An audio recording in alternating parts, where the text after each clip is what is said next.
Reflection और image of point with respect to matrix. ठीक है, विथ रिस्पेक्ट टू मैट्रिक्स।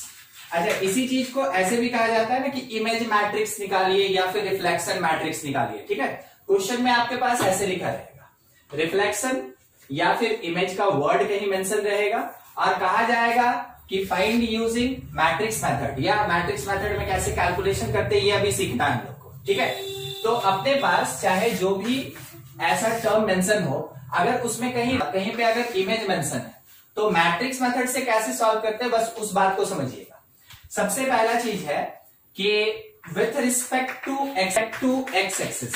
ठीक है, एक्स एक्सिस के रिस्पेक्ट में हम लोग कैलकुलेशन करेंगे, फिर वाई एक्सिस आएगा, फिर कोई एक ऑरिजिन पॉइंट आएगा, फिर एक लाइन लिया जाएगा। ठीक है, तो with respect to x axis कैसे कैलकुलेशन करेंगे।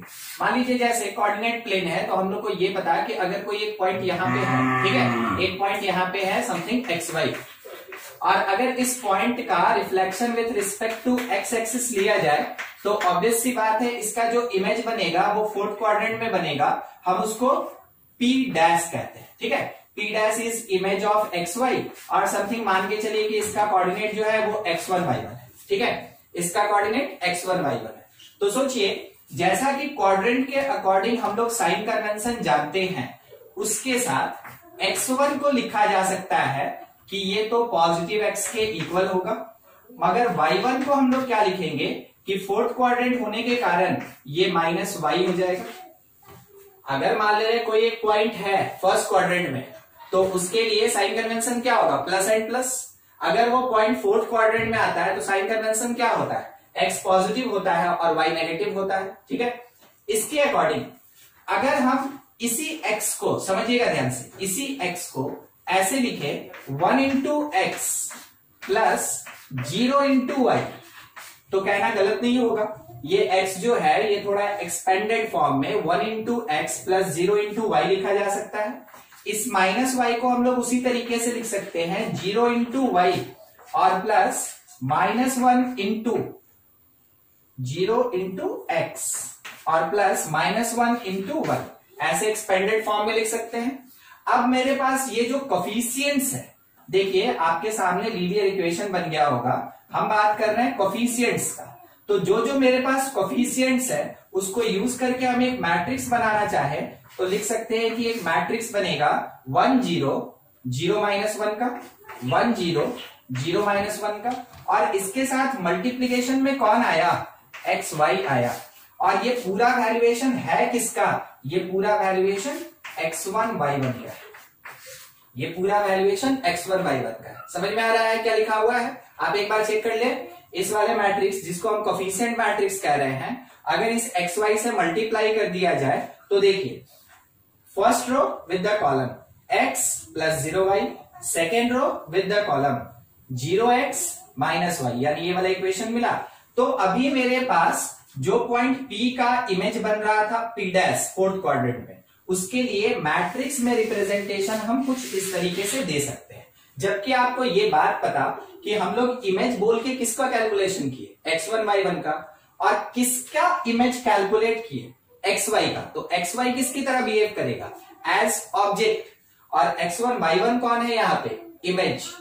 किसके रिस्पेक्ट में, किसके रिस्पेक्ट में, तो इस वाले मैट्रिक्स के रिस्पेक्ट में। ठीक है, तो आप कह सकते हैं कि ये मैट्रिक्स रिफ्लेक्शन मैट्रिक्स की तरह काम कर रहा है, या फिर आप ये कह सकते हैं कि ये जो मैट्रिक्स है वो इमेज की तरह काम कर रहा है। किसके लिए, इस पर्टिकुलर पॉइंट के लिए, इस पर्टिकुलर पॉइंट के लिए, और उसके इमेज का कोऑर्डिनेट क्या होगा, तो उसके इमेज का कोऑर्डिनेट x1 y1 होगा। ठीक है, तो यहां पे पॉइंट जो कि मेरे पास ऑब्जेक्ट है जिसका आपको इमेज निकालना है वो P है, और वो कौन है, xy पॉइंट है। देख रहे हैं, जो पॉइंट का इमेज निकालना होता है वो कौन से प्लेस पे होता है। ठीक है, जो इमेज होगा, image of point P, image of point P, उसको हम P डैश बोल रहे हैं, उसका कोऑर्डिनेट x1 y1 है। ठीक है, उसका कोऑर्डिनेट x1 y1 है। तो फिर ये मैट्रिक्स कौन, ये है रिफ्लेक्शन मैट्रिक्स।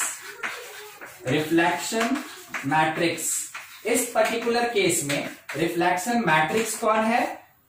1 0 और 0 -1। ठीक है, ये रिफ्लेक्शन मैट्रिक्स की तरह बिहेव करेगा। समझ में आ रहा है आपको? ये रिफ्लेक्शन जब कभी भी मैट्रिक्स के फॉर्म में रिप्रेजेंट करना हो तो किस तरीके से किया जा सकता है। एक और देखिएगा, सेकेंड है with respect to y axis. With respect to y axis अगर हम कैलकुलेशन करते हैं with respect to y axis, तो मेरे पास यहां पे कोई पॉइंट है, कौन सा पॉइंट? एक्स वाई पी, और अगर y के रिस्पेक्ट में इसका इमेज निकाले तो यहां पे निकलेगा, और इसका कोऑर्डिनेट हम क्या बोलना चाहते हैं? x1 y1, और इसका नाम क्या दे दिया हम? p dash. ठीक है, तो p का कोऑर्डिनेट है मेरे पास, p का कोऑर्डिनेट है मेरे पास xy, और p डैश का कोऑर्डिनेट है मेरे पास x1 y1। ठीक है, p डैश का अगर हम लोग x1 को लिखना चाहें तो सोचिएगा, जब ये फर्स्ट क्वाड्रेंट से सेकंड क्वाड्रेंट आएगा, फर्स्ट से सेकंड क्वाड्रेंट आएगा, x नेगेटिव होगा कि पॉजिटिव होगा? नेगेटिव होगा। तो x1 को हम लिख सकते हैं कि ये -x होगा, और y1 कैसा होगा? यानी कि जब ये पॉइंट सेकंड क्वाड्रेंट आया तो यहां का y कोऑर्डिनेट पॉजिटिव होगा कि नेगेटिव होगा? पॉजिटिव, यानी y लिखेंगे। अब इसी को हम लीनियर इक्वेशन बनाना चाहें xy के फॉर्म में, तो फर्स्ट वाले को लिख सकते हैं, that will be equals to -x is equals to -1 into x और प्लस 0 इंटू वाई। ठीक है, लीनियर इक्वेशन बनाने के लिए सेकेंड वाला क्या लिखा जाएगा? 0 इंटू एक्स और इसके साथ में 1 इंटू वाई। तो आपको ये बात पता चला कि यहाँ पे कोफिशिएंट मैट्रिक्स जो है वो कौन है, यानी कि एक कॉलम मैट्रिक्स x1 y1 का that will be equals to coefficient matrix, और वो कोफिशिएंट मैट्रिक्स, वो रिफ्लेक्शन मैट्रिक्स -1 0 और 0 1 होगा, -1 0 और 0 1 होगा, और इसके साथ मल्टीप्लीकेशन में कौन आएगा? xy आएगा। ठीक है, हमको ये बताइएगा, अभी जो लास्ट पार्ट हम यहाँ पे लिखे हुए हैं इसमें हम कौन से पॉइंट का इमेज निकाल रहे हैं? किसका इमेज निकल रहा है? xy का। किसका इमेज निकल रहा है? xy का। आपको पोजीशन समझना है, हम ये डेरिवेशन करके दे रहे हैं आपको पोजीशन समझना है कि अगर मेरे क्वेश्चन में मेंशन रहे, हम लोग क्वेश्चन भी करेंगे, ठीक है, अगर मेरे क्वेश्चन में ये मेंशन रहे कि किसी एक पॉइंट का इमेज निकालना है, तो जिस पॉइंट का इमेज निकालना है उसका प्लेस कहां पे होता है? ये प्लेस होता है उसका। ठीक है, तो देखिए हम बस ये बताना चाह रहे थे कि यहाँ पे जो मल्टीप्लीकेशन में xy दिख रहा है, ये होता है वो पॉइंट, ये होता है वो ऑब्जेक्ट जिसका इमेज निकालना होता है। ठीक है, किसके रिस्पेक्ट में निकालना होता है? तो या तो हम एक्सिस के फॉर्म में बात करें तो y एक्सिस, और अगर मैट्रिक्स के फॉर्म में बात करें कि कौन से मैट्रिक्स के रिस्पेक्ट में हम कैलकुलेट करना चाहते हैं इमेज, तो y को सब्स्टिट्यूट करेंगे किससे? इस कोफिशिएंट मैट्रिक्स से, that is called reflection matrix. -1 0 0 1। आपको ये बात समझ में आया कि ये आया कहां से? अब x1 y1 जो है ये किसकी तरह बिहेव कर रहा है? x1 y1 वो इमेज है, यानी कि जो इक्वल टू के लेफ्ट साइड हो जाएगा, that is the image p dash. जो मैट्रिक्स के साथ मल्टीप्लाइड रहेगा वो ऑब्जेक्ट होगा p, जिसका हमको इमेज कैलकुलेट करना है। बस आपको पोजीशन याद रखना है। ठीक है, धीरे धीरे करके आप सब चीज समझ जाइएगा, मगर पोजीशन में गलती कर दीजिएगा तो निकालना है इस पॉइंट का इमेज तो निकल जाएगा किसी दूसरे पॉइंट का इमेज, या फिर आप पॉइंट ही कैलकुलेट करते, तो थोड़ा सा कंफ्यूजन उसी प्लेस पे होता है, बाकी बड़ा कुछ नहीं। अगर एक्स एक्सिस लेके चलना है तो कौन से क्वाड्रेंट में जा रहा है उसके अकॉर्डिंग इक्वेशन बनाइए, मैट्रिक्स इक्वेशन बनाइए। वाई एक्सिस के रिस्पेक्ट में निकालना है तो कौन से क्वाड्रेंट में जा रहा है उसके अकॉर्डिंग एक इक्वेशन फॉर्म कीजिए, मैट्रिक्स इक्वेशन बनाइए। अगर आपको दिया हुआ है कि हाँ भाई पॉइंट P जो है ये 2 3 है, तो आपको क्या करना है? XY की जगह 2 3 पुट करना है, इस मैट्रिक्स से मल्टीप्लाई करना है, इमेज मैट्रिक्स का कैलकुलेशन होगा। तो यहाँ पे अभी थोड़ा थ्योरेटिकल बात चल रहा है, समझिएगा। और कहीं कुछ डाउट है तो हमसे थोड़ा पूछ ले आप, अगर कुछ डाउट है तो। ठीक, देखिए अगर कभी आपको इमेज निकालने के लिए बोलेगा ना पॉइंट का ऑब्जेक्टिव में, क्योंकि ये तो खैर बोर्ड सिलेबस में है ही नहीं, ठीक है, अगर ऑब्जेक्टिव में इमेज कैलकुलेट करने बोल रहा है तो मेरा सजेशन होगा कि आप मैट्रिक्स मेथड को ना यूज करें, ठीक है। आप डायरेक्ट उसमें क्या करें कि कार्टेशियन सिस्टम में पढ़े हम लोग एक पॉइंट का इमेज कैलकुलेट करने का तरीका, बस उस तरीके से कैलकुलेशन कर लेंगे, ठीक है। अगर बाय द वे मैट्रिक्स ही पूछ दिया कि इमेज मैट्रिक्स बताओ, तब तो आपको मैट्रिक्स यूज करना होगा और उस टाइम में आपको इस मैट्रिक्स मेथड को अप्लाई करना होगा, ठीक है। मान लीजिए एक क्वेश्चन ऐसे दिया है, find image of 3 - 1 with respect to x axis, ठीक है। Image of 3 - 1 with respect to x axis, तो हम लोग क्या करेंगे, इसमें कोऑर्डिनेट सिस्टम लगाएंगे और इसका इमेज फाइंड करेंगे, ठीक है। मगर अभी मैट्रिक्स हम लोग पढ़ रहे हैं तो हम आपको मैट्रिक्स मेथड से बता रहे हैं, ठीक है। तो हम आपको मैट्रिक्स मेथड से बता रहे हैं। ये पॉइंट किसकी तरह, पॉइंट की तरह, ऑब्जेक्ट या जो अपना गिवन पॉइंट है वो कौन है, वो 3 - 1 है। किसकी तरह बिहेव करेगा, एक्स वाई की तरह बिहेव करेगा, ठीक है। हमको इसका इमेज फाइंड करना है एक्स एक्सिस के रिस्पेक्ट में। तो जो इमेज होगा, इमेज ये x1 y1 होगा। और हम लोग क्या सीखे थे कि अगर इमेज कैलकुलेट करना है with respect to x axis, तो जो x1 y1 का एक कॉलम मैट्रिक्स होगा, जो बताए थे उसको फॉर्मूला की तरह यूज कर रहे हैं।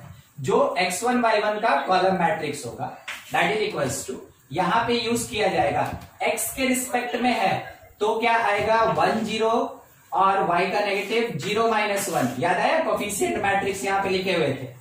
और इसके साथ मल्टीप्लीकेशन में कौन आएगा, तो 3 - 1 आएगा। इसके साथ मल्टीप्लीकेशन में 3 - 1। मैट्रिक्स का मल्टीप्लीकेशन कीजिए, first row with the first column, तो हम लोग को क्या मिलेगा, 1 × 3 और 0 × -1, ठीक है। सेकेंड रो फर्स्ट कॉलम 0 × 3 और -1 × -1 यानी +1।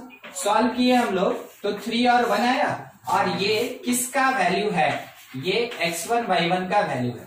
तो आप डिक्लेयर किए कि x1 3 हो गया और जो y1 था वो 1 हो गया।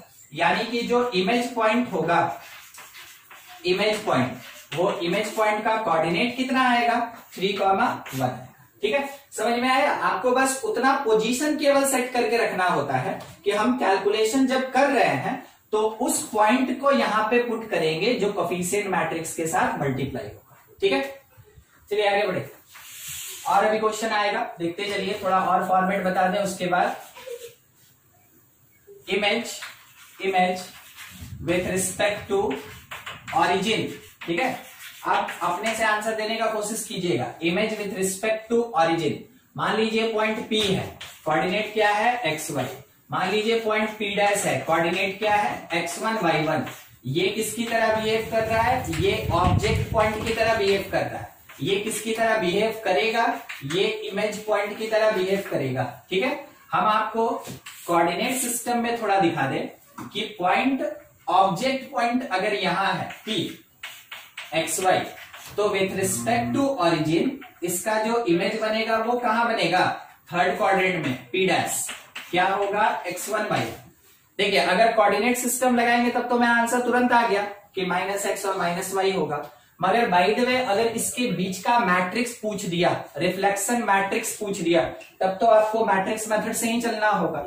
उसी के लिए कैलकुलेशन लिखें क्या कि x1 जो है वो थर्ड क्वाड्रेंट में -x के बराबर होगा, y1 जो है वो थर्ड क्वाड्रेंट में -y के बराबर होगा।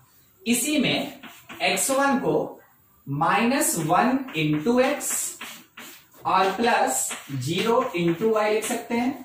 जो y1 होगा उसको 0 × x और +-1 × y लिख सकते हैं। बस इसी चीज का ना दो लीनियर इक्वेशन बना दिया हमने, ठीक है, दो लीनियर इक्वेशन। इसके बेसिस पे मैट्रिक्स का जो फॉर्मेट है x1 y1 that is equals to coefficient matrix.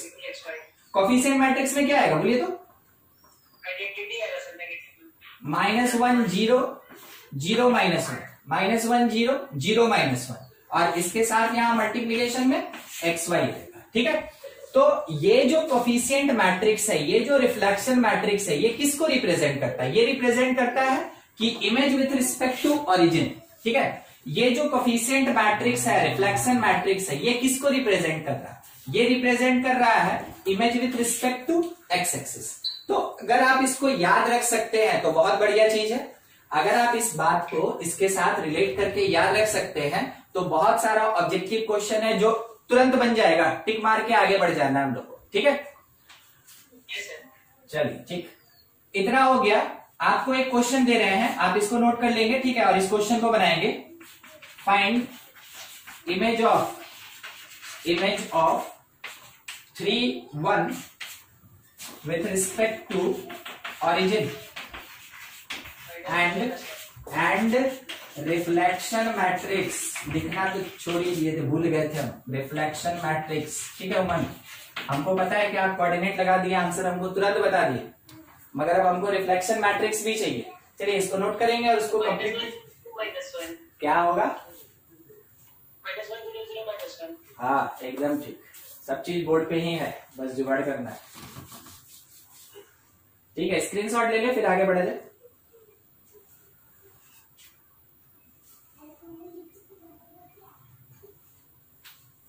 हो गया, ठीक है, इसको बना दे। सबसे पहला चीज इसका इमेज, सबसे पहला चीज इसका इमेज, तो इमेज क्या होगा with respect to origin in third quadrant -3 -1 होगा। दूसरा चीज जो रिफ्लेक्शन मैट्रिक्स होगा, रिफ्लेक्शन मैट्रिक्स वो जो होगा वो ओरिजिन को रिप्रेजेंट करेगा, और ओरिजिन के रिस्पेक्ट में हमेशा थर्ड क्वाड्रेंट, तो कौन सा रिफ्लेक्शन मैट्रिक्स, -1 0 0 -1 -1 0 0 -1 ये होता है, ठीक है। जिसका आंसर आ गया है एक बार मिला लीजिएगा, किसी का नहीं आया है, कुछ डाउट है तो पूछ लीजिए। स्ट्रेट लाइन में पढ़े थे ना कि इमेज कैसे कैलकुलेट करते हैं। हाँ बस बस वही कॉन्सेप्ट यहाँ पे केवल मैट्रिक्स में लग रहा है। चलिए नेक्स्ट फॉर्मेट देखते हैं, ठीक है। नेक्स्ट फॉर्मेट अपने पास है image with respect to, general करते हैं अब इसको, with respect to y is equals to tan theta into x. आप समझ रहे हैं ये क्या लिखा है, ये लिखा है y इक्वल्स टू mx, ठीक है, y इक्वल्स टू mx। यानी कि मान लीजिए जैसे एक लाइन है, तो अगर हम यहाँ C नहीं दिए हैं तो C नहीं देने का मतलब वो ओरिजिन से होके जा रहा है, ठीक है। और ये x एक्सिस के साथ एंगल कितना बना रहा है, थीटा एंगल बना रहा है x एक्सिस के साथ। ये है ये लाइन, जो लाइन अभी सामने लिखा हुआ है, ये y हो गया, y एक्सिस थीटा के रिस्पेक्ट में, ठीक है। मान लीजिए जैसे कोई पॉइंट यहाँ पे, ये है मेरा पॉइंट P x y, ठीक है, और इसका इमेज निकालना है, तो ऑब्वियस सी बात है इसका जो इमेज निकलेगा वो इधर साइड में होगा, कहीं इधर साइड में कहीं होगा, इसी को हम P डैश कह रहे हैं, ठीक ना। और P डैश ही कौन होगा, x1 y1, तो P कौन xy मतलब कौन ऑब्जेक्ट, ठीक है। P डैश कौन अज्यूम्ड है x1 y1, ठीक है, और ये कौन है, तो यही इमेज है, ठीक है। किसके रिस्पेक्ट में निकालना है, तो y equals to tan theta into x के रिस्पेक्ट में निकालना है। तो देखिए इक्वेशन कैसे लिखा जाएगा, x1 पूरा कोऑर्डिनेट सिस्टम का ही कॉन्सेप्ट लग रहा है, ठीक है, कोऑर्डिनेट सिस्टम का ही कॉन्सेप्ट लग रहा है। वहां से x1 that is equals to cos 2 theta x या x cos 2 थीटा, और इसके साथ प्लस y sin 2 थीटा, ये इक्वेशन बनता है। और जो y1 होता है ये होगा x sin 2 थीटा और माइनस y cos 2 थीटा। अब हम यहाँ पे आपको इसका रिडक्शन नहीं दिखा सकते क्योंकि ये जो कार्टेशियन सिस्टम है ना स्ट्रेट लाइन में, उस समय में ये रिड्यूस होता है, वहां पे रोटेशन का भी कॉन्सेप्ट आता है, बस वहीं से ये चीज आया हुआ है। अच्छा ठीक है, कोई बड़ा चीज नहीं। देखिए जो कोऑर्डिनेट सिस्टम होता है ना, हम ये बात बोल रहे थे उस समय कि जो कोऑर्डिनेट सिस्टम होता है, जो कार्टेशियन सिस्टम होता है, स्ट्रेट लाइन से जस्ट पहले जो पार्ट था उसमें आपको ये पूरा का पूरा पार्ट डिराइव करके दे दिया जाता है, ठीक है। तो उसमें x1 बताया जाता है, इमेज के लिए पर्टिकुलरली x1 बताया जाता है, जबकि लाइन मिरर मेरा y equals to tan theta x हो, तो x1 मिलता है x cos 2 theta plus y sin 2 theta, y1 मिलता है x sin 2 theta minus y cos 2 theta, ठीक है। अगर आप ये पढ़े हैं और आप इसका रिडक्शन जानते हैं तो बहुत बढ़िया, और अगर आपको नहीं पता है तो आप इसको फॉर्मूला समझ के याद कर लीजिएगा, ठीक है, कि ये फॉर्मूला होता है जब कभी भी एक line y equals to tan theta x के रिस्पेक्ट में हम लोग को इमेज निकालना होगा तो हम लोग इसको फॉर्मूला की तरह यूज करेंगे, ठीक है। किसी पॉइंट xy का image with respect to line y equals to tan theta x as line mirror, उसके कैलकुलेशन के लिए इस फॉर्मूला को यूज किया जाता है, ठीक है। आप इसको अभी फॉर्मूला मान लीजिए, अभी हम कोऑर्डिनेट नहीं पढ़ा रहे हैं कि रिड्यूस करेंगे, ठीक है। अब इसके बेसिस पे देखिए, लेफ्ट हैंड साइड का कॉलम मैट्रिक्स x1 y1 बना। अब यहां मेरा कोफिशिएंट मैट्रिक्स क्या बनेगा, तो मेरा कोफिशिएंट मैट्रिक्स बनेगा cos2 theta sin2 theta sin2 theta और माइनस cos2 थीटा, ठीक है, माइनस cos2 थीटा, और इसके साथ मल्टीप्लाइड कौन, xy मल्टीप्लाइड, ठीक है। तो आप इसको यूज करेंगे, ये जो पूरा का पूरा मैट्रिक्स है इसको यूज करेंगे रिफ्लेक्शन मैट्रिक्स, ये रिफ्लेक्शन मैट्रिक्स है किसके लिए, for y equals to tan theta x, y equals to tan theta x, इसके लिए ये रिफ्लेक्शन मैट्रिक्स की तरह बिहेव करेगा, ठीक है। इस बात को याद करके रखिएगा। तो अगर कोई भी लाइन दिया है, जैसे यूज कहां पे होगा उसको समझिएगा। मान लीजिए आपको ये दिया हुआ है फाइंड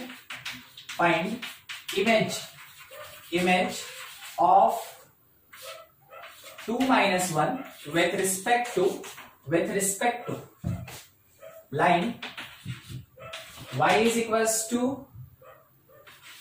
√3/2x, ठीक है, y is equals to √3/2x, इसके रिस्पेक्ट में सबसे पहला काम क्या होगा कि यहां से, एक मिनट, हमको केवल ये √3 लिखना था, √3x। पहला काम क्या होगा कि वो जो √3 दिया वो किसके प्लेस पे, वो tan थीटा के प्लेस पे। तो tan थीटा हमको क्या मिला, हमको tan थीटा मिला √3। यहां से हम थीटा का कैलकुलेशन किए तो हमको कितना मिला, π/3, ठीक है, π/3। पहला काम थीटा निकालना, क्योंकि रिफ्लेक्शन मैट्रिक्स में हमको 2 थीटा यूज करना है। अब इसी के साथ जो इमेज होगा x1 y1 that is equals to, reflection matrix के लिए आप लिखेंगे तो cos2 थीटा sin2 थीटा, इसके साथ यहां पे sin2 थीटा और माइनस cos2 थीटा, ठीक है। देखिए बस इस चीज को याद रखिएगा। और यहां पे कौन सा पॉइंट पुट होगा, तो यहां पे पॉइंट पुट होगा 2 - 1, जिसके लिए इमेज कैलकुलेट कर रहा है। अब जो जो थीटा है उसके जगह π/3 पुट करके कैलकुलेशन करते चलिए। तो cos2 theta means cos 2π/3 sin 2π/3, इसके साथ sin 2π/3 और माइनस cos 2π/3। आपको वैल्यू याद है सबका, 2π/3 मतलब कितना डिग्री एंगल होता है, 120। तो cos 120 का वैल्यू -1/2, ठीक है, माइनस हाफ। sin 120 कितना, √3/2, sin 120 √3/2 माइनस cos 120 प्लस में हाफ। इसका मल्टीप्लीकेशन किसके साथ है, 2 - 1। अपने मल्टीप्लीकेशन को थोड़ा सा हल्का करने का तरीका, जो कि ऑलरेडी हम लोग जानते हैं, हर एक एलिमेंट में से 1/2 पहले बाहर निकाल लीजिए, बाद में आप मल्टीप्लाई कर लीजिए, या फिर आप इसको इस तरीके से भी मल्टीप्लाई करके लिख सकते हैं, कोई दिक्कत नहीं है, ठीक है। क्योंकि हर एक एलिमेंट के पास 1/2 है ना, तो 1/2 तो बाहर निकाल ही सकते हैं। तो 1/2 आप चाहें तो बाहर निकाल लें और उसके बाद मल्टीप्लीकेशन करके आंसर लिखें, या फिर आप जिस फॉर्मेट में है उसी फॉर्मेट में आंसर लिखें। ये किसका वैल्यू देगा, x1 y1 का वैल्यू देगा। चलिए निकालते चलते हैं। तो जो x1 आएगा, फर्स्ट रो फर्स्ट कॉलम, -1 -√3/2, -1 -√3/2, ठीक है। y1 second row first column, तो ये हो गया √3 -1/2, √3 -1/2, ये हो गया आपका y और ये है x कोऑर्डिनेट, ठीक है। क्योंकि √3 जो है वो तो प्राइम नंबर है ना, तो आप उसको 1 या 2 के साथ तो सॉल्व कर नहीं सकते। तो आपके पास जो इमेज का कोऑर्डिनेट मिलेगा वो यही कोऑर्डिनेट मिलेगा, ठीक है, समझ में आया कैसे बनाना है। मेन काम किस चीज का, थीटा। आपको थीटा मिलना चाहिए, आपके पास रिफ्लेक्शन मैट्रिक्स है, आप इसको यूज कर सकते हैं कुछ इस तरीके से। ठीक है, देख लीजिए, कुछ डाउट है तो पूछ लीजिए, या क्लिक करेंगे फिर आगे बढ़े। देखिए एक क्वेश्चन पूछा गया, find image of 1001 with respect to x-axis, कोई बताएगा क्या आंसर होगा? सीधा आंसर दीजिए, ज्यादा बड़ा हमको कुछ करना ही नहीं है इसमें। अगर कोई आंसर दे दो, 1001, हाँ, उसका हम लोग को एक्स एक्सिस के रिस्पेक्ट में इमेज चाहिए। सर 1 - 1 0 ऐसा ना, मतलब अगर मैट्रिक्स है तो मैट्रिक्स में ही आंसर देंगे। 1 0 और 0 - 1 यही बोल रहे थे ना? हाँ ठीक है, देखिए जिसको आ गया समझ में बहुत बढ़िया, जिसको नहीं आया थोड़ा समझने का कोशिश कीजिएगा। अगर लिखा है 1 0 0 1 तो आप इसको ऐसे समझे ना कि x y, तो लिखा क्या है यहाँ पे x y, यानी x y, यहाँ पे क्या लिखा हुआ है y। तो ये मैट्रिक्स बस इस पॉइंट को बता रहा है, ये मैट्रिक्स बस इस पॉइंट को बता रहा है, जबकि दोनों पॉजिटिव होगा। ठीक है, अब इसका जब हम लोग कैलकुलेट करेंगे इमेज, इसका जब हम लोग इमेज कैलकुलेट करेंगे, इसका मतलब हम एक्स वाई का इमेज निकाल रहे हैं, किसके रिस्पेक्ट में निकाल रहे हैं? एक्स के रिस्पेक्ट में। तो एक्स के रिस्पेक्ट में अगर हम लोग इमेज कैलकुलेट करेंगे तो यहां पे होगा, क्योंकि ये दोनों पॉजिटिव यानी फर्स्ट एक्स वाई, तो यहां अगर फोर्थ क्वाड्रेंट में आएगा तो एक्स पॉजिटिव और वाई नेगेटिव। ठीक है, अब बस उसी बात को थोड़ा सा यहाँ पे मैट्रिक्स के तरीके से लिख देना है। तो एक्स पॉजिटिव है 1 0, वाई नेगेटिव है 0 - 1, ये कौन से पॉइंट को रिप्रेजेंट कर रहा है? एक्स माइनस वाई को रिप्रेजेंट कर रहा है। तो देखिए पॉइंट देके पूछ भी सकता है, ठीक है, अदरवाइज मैट्रिक्स देके भी पूछ सकता है आपसे। तो मैट्रिक्स को कैसे पॉइंट में कन्वर्ट करते हैं ये बात समझ में आना चाहिए। हो सकता है कुछ दूसरा इक्वेशन भी दिया हुआ हो। ठीक है, रुकिए हम एक क्वेश्चन देखते हैं, शायद होगा। हाँ देखिए क्वेश्चन क्या है ना, एक क्वेश्चन ऐसा दिया हुआ है, find image of point, find image of -2 - 7। ठीक है, पॉइंट दिया -2 - 7 under transformation xy changes to x - 2y comma -3x + 1। देखिए इस ट्रांसफॉर्मेशन में हम लोग को उस पॉइंट का इमेज निकालना है। ठीक है, इस ट्रांसफॉर्मेशन में जबकि x क्या बन गया, x - 2y, y क्या बन गया -3x + y। इस ट्रांसफॉर्मेशन में इस पॉइंट का इमेज निकालना। देखिए आराम से समझते चलिएगा, निकालना है हमको इमेज, तो x1 y1 लिख लिए, that is equals to coefficient matrix.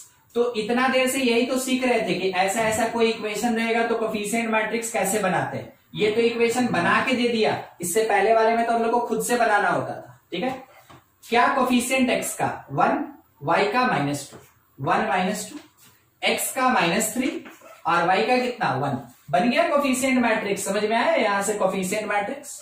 अब इसके साथ मल्टीप्लाई कौन होता है यहां पे, बताइए कौन मल्टीप्लाई होता है?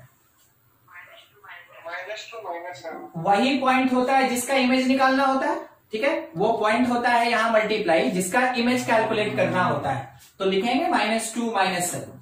अब मैट्रिक्स मल्टीप्लीकेशन हमको पता, उसके अकॉर्डिंग हम कैलकुलेशन कर रहे हैं। तो लिख सकते हैं कि x1 y1 जो कॉलम मैट्रिक्स होगा that is equals to first row with the first column, तो कितना -2 + 14, -2 + 14। दूसरा सेकेंड रो फर्स्ट कॉलम 6 - 7, 6 - 7। तो हम लोग को यहां से जो इमेज का x कोऑर्डिनेट मिला दैट इज 12 और जो इमेज का y कोऑर्डिनेट मिला इज -1। ठीक है, ये हो गया इमेज अंडर दिस ट्रांसफॉर्मेशन। बोलिए कहीं कुछ दिक्कत है समझने में? ऐसा क्वेश्चन थोड़ा घुमा घुमा के दे सकता है। ठीक है, क्लिक कर लेंगे, नोट कर लेंगे, आगे बढ़े फिर। देखिए नेक्स्ट है रोटेशन। ऐसा ही कुछ कॉन्सेप्ट है, रोटेशन ऑफ पॉइंट, ठीक है, या फिर मैट्रिक्स। तो मैट्रिक्स को हम लोग को घुमाना है। मैट्रिक्स को घुमाने का मतलब क्या हो गया, पॉइंट अपने प्लेस से घूम रहा है। तो जब कभी भी घूमता है तो कैसे, सर्कुलर वे में घूमता है, ठीक है, सर्कुलर वे में। देखिए कैसा होगा, मान लीजिए जैसे ये एक्स एक्सिस है, ये वाई एक्सिस है, ठीक है, यहां पे कोई पॉइंट है P, कोऑर्डिनेट है एक्स वाई, ठीक है, ये पॉइंट है P, कोऑर्डिनेट है एक्स वाई। ऑरिजिन से इसको मिला दिया, ऑरिजिन से मिला दिया। अब ध्यान रखिए पूरा सिस्टम घूम रहा है, ठीक है, पूरा सिस्टम घुमा रहा है। तो जब पूरा सिस्टम घुमाएंगे किसी भी एंगल से, तो एक्स जो है वो ऐसे फ्लैट ना होके, हॉरिजेंटल ना होके किसी एंगल पे होगा। तो मेरा डायरेक्शन एंटी क्लॉकवाइज हम लेके चल रहे हैं, ठीक है, किसी भी डायरेक्शन में हो सकता है, हम एंटी क्लॉकवाइज लेके चल रहे हैं। इसको ऊपर की तरफ घुमा रहे हैं। जैसे ये ऊपर की तरफ घूमेगा, एक्स समथिंग यहां आएगा तो ये बन जाएगा एक्स डैश, ठीक है, वाई भी इधर की तरफ आएगा तो 90 मेंटेन करते हुए वाई डैश, ठीक है। जैसे यहाँ पे एक्स वाई के बीच 90 था, वैसे ही एक्स डैश वाई डैश के बीच में भी क्या होगा, 90। अगर ये पूरा सिस्टम घूम गया तो सोचिए P का ये जो पोजीशन है ये भी तो घूम के ऐसे आएगा, समझ रहे, P भी घूम के ऐसे आएगा बिल्कुल इसकी तरह। तो जैसे ये घूमा, घूम के यहां कहीं पहुंच गया, यहां से घूम के यहां पहुंच गया, ये भी क्या बन गया, P डैश बन गया।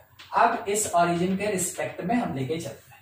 तो यहां पे रोटेशन ऑफ पॉइंट या रोटेशन ऑफ एक्सिस, दोनों में से कोई भी अगर स्टेटमेंट मेंशन है, रोटेशन ऑफ पॉइंट या फिर रोटेशन ऑफ एक्सिस, ऐसा कुछ भी स्टेटमेंट मेंशन है, तो इसका मतलब है कि मैट्रिक्स का रोटेशन वहां पे मेंशन है। और अगर मैट्रिक्स का रोटेशन मेंशन है तो कैसे बनाएंगे वो समझिएगा। पहले हम P डैश पॉइंट बता दें, न्यू पोजीशन पे x1 y1 मान के चल रहे हैं, ठीक है। P पॉइंट जो ओल्ड पोजीशन पे था xy है, ये कैसा, ओल्ड पॉइंट, इनिशियल पॉइंट, ठीक है, ये कैसा, आफ्टर रोटेशन, आफ्टर रोटेशन जो न्यू पोजीशन मिला, जो न्यू पॉइंट मिला, वो है P डैश। कैलकुलेशन कैसे करना है, तो रोटेशन का कॉन्सेप्ट याद होगा, शिफ्टिंग ऑफ ओरिजिन और रोटेशन ऑफ एक्सिस, ये भी पढ़े हैं कहां, कार्टेशियन सिस्टम और कोऑर्डिनेट सिस्टम में, ठीक है। आपको अगर वो बात याद है तो आप में से कोई हमको ये बता सकता है कि x1 जो होता है वो x cos theta minus y sin theta होता है कि नहीं होता है। जो y1 होता है वो x sin थीटा और प्लस y cos थीटा होगा कि नहीं होगा, ठीक है। ये कहां का कॉन्सेप्ट है, थोड़ा बता दें आपको, ये कहां का कॉन्सेप्ट है, ये रोटेशन ऑफ एक्सिस का, रोटेशन ऑफ एक्सिस का कॉन्सेप्ट है कोऑर्डिनेट सिस्टम में, जहां पे आप shifting of origin and rotation of axis straight line start होने से पहले पढ़ते हैं, और नहीं तो फिर स्ट्रेट लाइन के बाद पढ़ते हैं हम लोग। जैसे लोकस होता है ना, स्ट्रेट लाइन स्टार्ट होने से पहले भी थोड़ा लोकस पढ़ते हैं और स्ट्रेट लाइन खत्म होने के बाद भी लोकस पढ़ते हैं, बस वैसा ही ये कॉन्सेप्ट है, स्ट्रेट लाइन के आसपास ही रहता है और उसी का कॉन्सेप्ट है। अगर किसी को याद है, पता है, बहुत बढ़िया, नहीं याद है, याद रखिएगा, घुमाया गया एंटी क्लॉकवाइज डायरेक्शन में कितना, थीटा एंगल से। अगर बोलता है कि क्लॉकवाइज घुमा दिए थीटा एंगल से, तो ये जो थीटा है वो किस में चेंज हो जाता है, कोई बताएगा, नहीं 90 नहीं होगा, हाँ, ये हम लोग ट्रिग्नोमेट्री के स्टार्टिंग में ही पढ़ते हैं ना, ट्रिग्नोमेट्री जहां स्टार्ट होता है वहां पे रोटेशन का कॉन्सेप्ट। अगर कभी हम लोग एंटी क्लॉकवाइज लेके चलते हैं, एंटी क्लॉकवाइज, तो उस टाइम में जो थीटा का अजम्पशन होता है या साइन कन्वेंशन होता है वो क्या लिया जाता है, पॉजिटिव थीटा। और बाय द वे अगर हम लोग कभी क्लॉकवाइज रोटेशन करते हैं, अगर हम लोग क्लॉकवाइज रोटेशन करते हैं तो जो थीटा का साइन होता है वो नेगेटिव लेके चलते हैं, ठीक है ना। एक्स एक्सिस मतलब जीरो, एक्स एक्सिस मतलब जीरो, ये पहले से तो जीरो है। अगर ऊपर लेके चले एंटी क्लॉकवाइज लेके चले प्लस थीटा, अगर नीचे लेके चले क्लॉकवाइज लेके चले तो जीरो के रिस्पेक्ट में ही वो माइनस थीटा हो जाएगा, ठीक है। तो बाय द वे अगर यहां पे एंटी क्लॉकवाइज रोटेशन है, एंटी क्लॉकवाइज रोटेशन है, तो एंटी क्लॉकवाइज है, इस कारण से थीटा यहां कंसीडर्ड है कैसा, पॉजिटिव। बाय द वे किसी क्वेश्चन में मिल गया कि नहीं भाई वहां पे क्लॉकवाइज रोटेशन होगा, तो अगर क्लॉकवाइज रोटेशन नीचे की तरफ होगा तो ठीक है, हम भी तैयार है, वहां पे थीटा को हम लोग कौन से साइन के साथ लेके चलेंगे, नेगेटिव साइन के साथ। तो अगर by the way negative sign के साथ आया तो थोड़ा सोच के बोलिएगा, ये कॉस थीटा माइनस होगा कि प्लस होगा, प्लस सर, क्योंकि फोर्थ क्वाड्रेंट है तो वो पॉजिटिव ही रहेगा।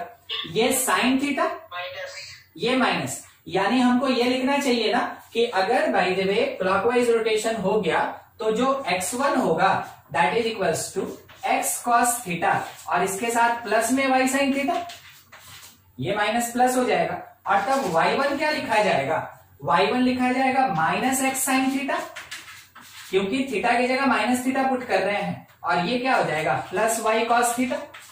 तो ये रोटेशन कैसा है, ये है मेरे पास क्लॉकवाइज रोटेशन के टाइम का बात, ठीक है।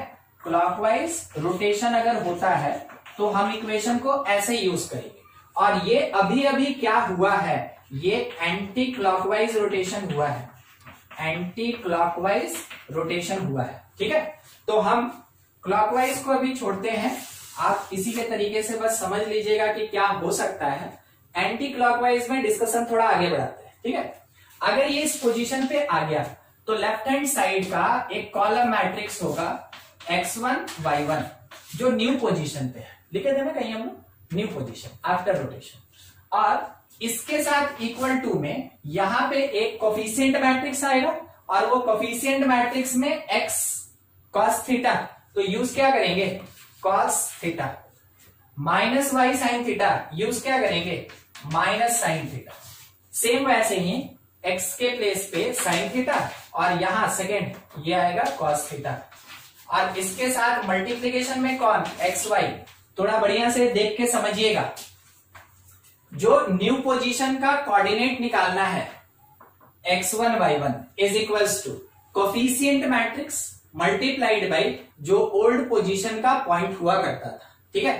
तो क्वेश्चन इसमें जब भी आया तो आपको रिक्वायरमेंट किस चीज का है, आपको रिक्वायरमेंट है कि कम से कम हमको एक पॉइंट तो दे दे, ठीक है। अगर हमको एक पॉइंट दे दिया और हमको ये बता दिया कि कितने एंगल से एंटी क्लॉकवाइज या क्लॉकवाइज घुमा रहे हैं, उसके अकॉर्डिंग हम यहाँ पे एक मैट्रिक्स का इक्वेशन बनाएंगे, इन दोनों मैट्रिक्स को मल्टीप्लाई करेंगे, और तब कहीं जाके न्यू पोजीशन पे कैलकुलेट हो जाएगा कि कोऑर्डिनेट क्या होगा उस पॉइंट का, ठीक है। ये कब के लिए है, ये जो कोफिशिएंट मैट्रिक्स है ये कब के लिए है, थीटा एंगल इन कौन से डायरेक्शन में, एंटी क्लॉकवाइज में, ठीक है, एंटी क्लॉकवाइज। और अगर यही थीटा रोटेशन क्लॉकवाइज हो जाएगा तो आपको पता चल रहा है कोफिशिएंट मैट्रिक्स क्या बनेगा, cos theta sin theta minus sin theta cos theta, ठीक है। बस इतना ही चेंज होगा इसके अंदर। क्वेश्चन कैसा रह सकता है, सिंपल तरीके से, इन सब क्वेश्चन में घुमाता नहीं है क्योंकि पहले ही एक्सिस घुमा हुआ है, ठीक है। इन सब क्वेश्चन में ज्यादा आपको घुमाता नहीं है, स्ट्रेट फॉरवर्ड डेटा दे दिया था। Find new coordinates of point 1,2, ठीक है, 1,2 when axis rotated through pi/4 radian in clockwise direction. बस इतना ही घुमा सकता है, ठीक है, कि या तो क्लॉकवाइज बोल दे या एंटी क्लॉकवाइज बोल दे। क्वेश्चन को किसी ना किसी तरीके से आपको पॉइंट तो बताना ही पड़ेगा, क्वेश्चन को आपको एंगल देना ही पड़ेगा, ठीक है। तब कहीं जाके आप न्यू पोजीशन पे कैलकुलेट करेंगे कि हाँ डायरेक्शन क्या है, तो न्यू पोजीशन पे कोऑर्डिनेट क्या होगा, ठीक है, क्लॉकवाइज है, हाँ समझते चलिएगा। हम लोग सीधा इक्वेशन बनाते हैं x1 y1 that is equals to, यहां पे हम लोग क्या लिख सकते हैं, कोफिशिएंट मैट्रिक्स देखिए, cos थीटा sin थीटा, ठीक है, cos theta sin theta minus sin theta cos theta, ठीक है। ले रहे हैं क्लॉकवाइज रोटेशन है तो कोफिशिएंट मैट्रिक्स क्या होगा, cos theta sin theta minus sin theta cos theta. तो cos थीटा यानी cos π/4, फिर उसके बाद सेकेंड sin थीटा sin π/4, इसके साथ माइनस sin थीटा तो माइनस sin π/4, और फिर कौन cos π/4, और इस प्लेस पे कौन सा पॉइंट पुट होगा, तो जिस पॉइंट को घुमाना था वो पॉइंट पुट होगा 1 2। अब हम लोग को ये पता कि सब का सब मैग्नीट्यूड में तो 1/√2 देगा ही देगा, हम लोग को बस कैलकुलेशन करना है। देखिए हम इतना लिख देंगे, कैलकुलेट करके फाइनल आंसर आप बताइएगा। यहाँ पे सब में से 1/√2 तो आएगा ही, उसको हम बाहर निकाल दिए। यहाँ पे बच गया 1 1 -1 1, और इसका मल्टीप्लीकेशन किससे 1 2 3/√2 और माइनस। चलिए ठीक, आप मल्टीप्लाई कर लेंगे इसको, बस ये मैट्रिक्स इससे मल्टीप्लाई होगा और ज्यादा कुछ नहीं होगा, √2 से डिवीजन। ठीक है, चलिए देख लीजिए, इसमें कुछ समझने में दिक्कत है, या आप इसमें से कोई क्रॉस क्वेश्चन हमसे पूछ सकते हैं तो बहुत बढ़िया, नहीं तो फिर एक हम पूछने के लिए तैयार हैं पहले से। नहीं सुने, क्या बोले मिलन? मिलन सर x1 आ रहा है 3/√2 और y1 आ रहा है 1/√2। हाँ हाँ ठीक है, तो वही तो आ रहा है। अरे ठीक है उमंग, होता है उसे, ठीक है ठीक है। और किसी का कुछ दूसरा नहीं ना? क्वेश्चन में दिया हुआ 1 रोटेटेड, तो उसके बजाय दूसरा देगा कि ट्वाइस रोटेटेड, तो यही रहेगा एक्सिस रोटेटेड, एक्सेस 1 से ना ना एक्सिस एक्सिस, एक्सेस है 1 लगता है। अच्छा ठीक है, एक मिनट, ये लिखा था AXES, ठीक है, ये प्लूरल होता है ना एक्सिस का, वही एक्सेस लिखा हुआ है। ठीक है ठीक ठीक है, कोई दिक्कत नहीं। अच्छा चलिए, मान लीजिए जैसे कि यहाँ पे पॉइंट दिया ओल्ड पोजीशन पे, पॉइंट दिया ओल्ड पोजीशन पे, और हम लोग से ये बात कर रहा है कि न्यू पोजीशन पे क्या कोऑर्डिनेट होगा वो फाइंड कीजिए। ठीक है, मान लेते हैं न्यू कोऑर्डिनेट दे दिया और ओल्ड पूछा, क्या करेंगे? उसका इनवर्स कैलकुलेट करेंगे। अरे बहुत बढ़िया, ठीक है, इसको हम हटा दें, हो गया नोट। ठीक, एकदम ठीक। हम लोग को बस यही चीज, मेन बेसिक ही तो हम लोग को पता होना चाहिए कि हम कैलकुलेशन कर कैसे रहे हैं, तो फिर क्वेश्चन चाहे कुछ भी पूछ देगा, आप आंसर देने के लिए एबल है। मान लीजिए जैसे कि मेरे पास ये लिखा है x1 y1 that is equals to, हम उसी को लेके चल रहे हैं यहां से, इसको ठीक है, cos थीटा, फिर उसके बाद माइनस साइन थीटा, फिर है साइन थीटा, और मेरे पास cos थीटा। ठीक है, और इसके साथ xy, ये कब का रोटेशन है? एंटी क्लॉकवाइज, ये है एंटी क्लॉकवाइज रोटेशन। ऊपर वाले को यूज किए हैं, जो फॉर्मूला लिखे थे उसको यूज कर रहे हैं, एंटी क्लॉकवाइज रोटेशन है उसके लिए। तो अगर हम इसको कुछ लिखना चाहें तो हम बोल सकते हैं कि ये मेरा मैट्रिक्स P' है, इस मैट्रिक्स को A बोल ले, और ये मेरा मैट्रिक्स P है। तो यहां पे क्या लिखा है? Matrix A into P। हमको ये पता कि ये जो P है, ये जो P है, ये एक्चुअल में ओल्ड कोऑर्डिनेट है या ओल्ड पॉइंट है। ठीक है, ये जो P' है, ये मेरे पास न्यू कोऑर्डिनेट है या फिर न्यू पॉइंट है। ठीक है, ये हमको पता है। अगर मान ले रहे हैं हमसे ये पूछ दिया कि न्यू कोऑर्डिनेट क्या होगा, तो बहुत सिंपल तरीके से हम लोग लिखे हैं, बना भी लिए वही तरीका। अगर बाय द वे पूछ दिया कि ओल्ड कोऑर्डिनेट यानी P क्या होगा, तो हम लोग क्या करेंगे? A इनवर्स को इधर शिफ्ट किए, या कहें तो A इनवर्स से दोनों में मल्टीप्लाई किए, that is equals to A inverse into P dash, A inverse into P dash.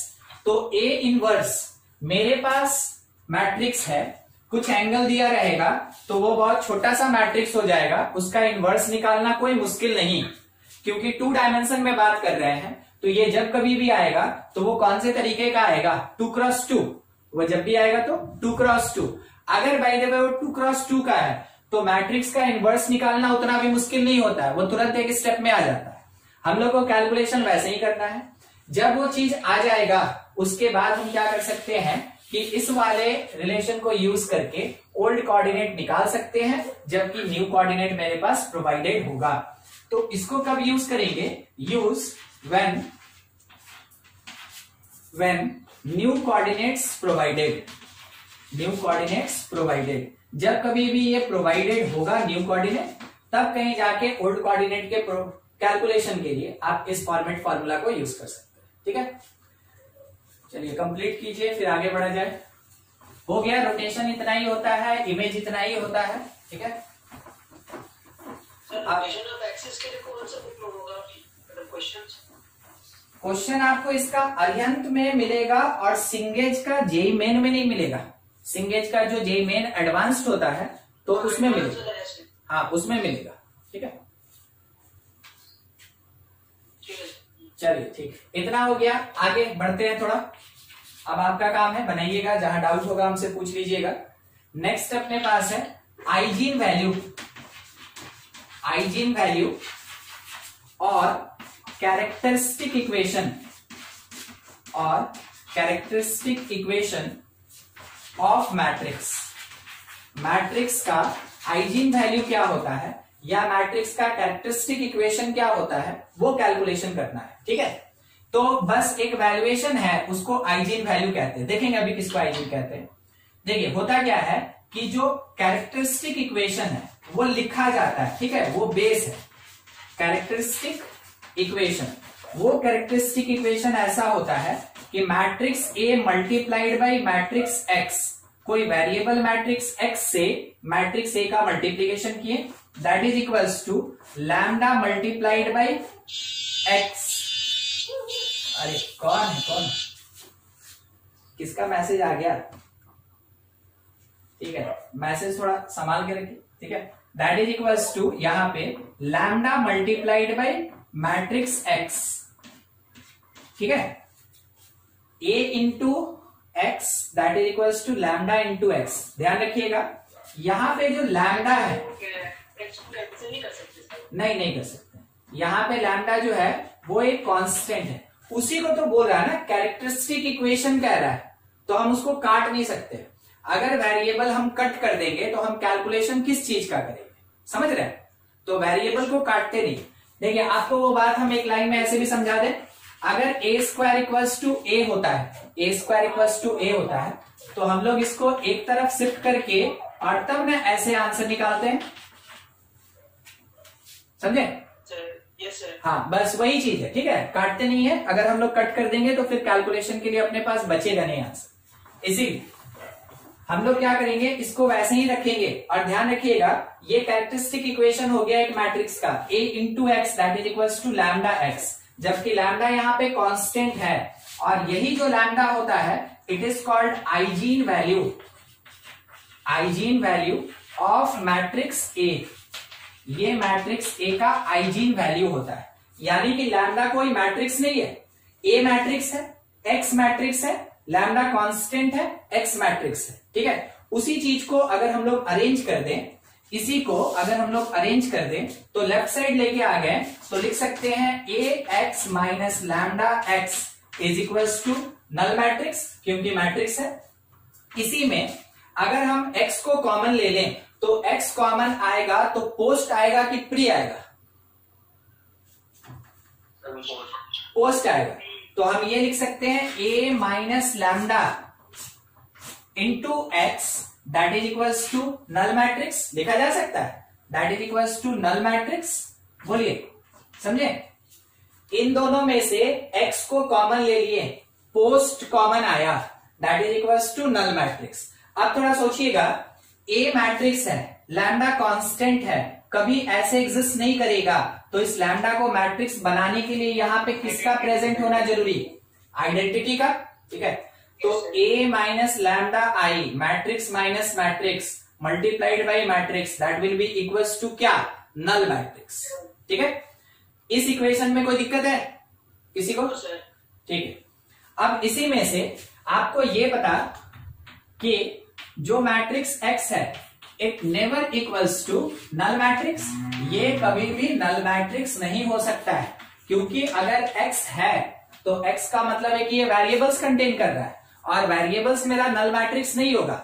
अगर वेरिएबल नल मैट्रिक्स हो गया तो हम एक्स वाई जेड कैसे कैलकुलेट करेंगे? ठीक है, इसलिए ये कभी भी नल मैट्रिक्स नहीं हो सकता है। इसका मतलब क्या हो गया, इसका मतलब कि जो मल्टीप्लीकेशन वाला टर्म है वो सिंगुलर होगा।